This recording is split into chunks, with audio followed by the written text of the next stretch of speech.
नाही आहे, ते अर्बन नक्सल आहे.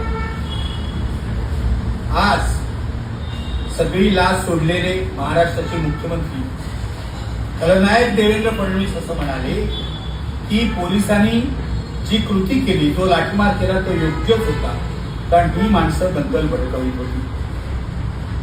मी या क्षणाला या व्हिडिओच्या माध्यमातून फडणवीस यांना आव्हान देतो, जाहीर आव्हान. कारण कालचा जो प्रकार होता दिल्लीतला, तो मी प्रत्यक्ष बघितलेला आहे. मी आय विटनेस आहे.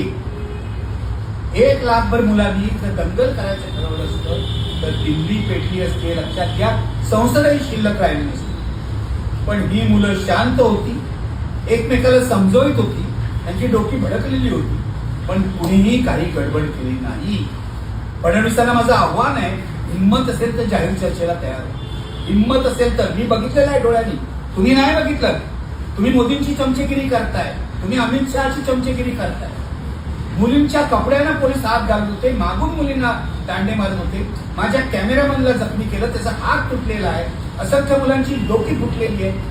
अत्याचाराचे व्हिडिओ असंख्य आलेले आहेत इंस्टाग्रामवर, तुम्ही बघा आणि सत्य परिस्थिती काय होती जाणून घ्या. काय म्हणणं आहे फडणवीसांचं की हे विद्यार्थी जे जखमी होते, ज्यांना पोलिसांनी झोडपून काढलं, ते दंगल करत होते?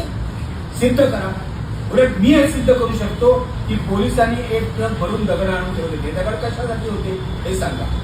पोलिसांसोबत भाजपचे किंवा संघांचे गुंड होते, त्यांनी स्कार्फ बांधला असा होता.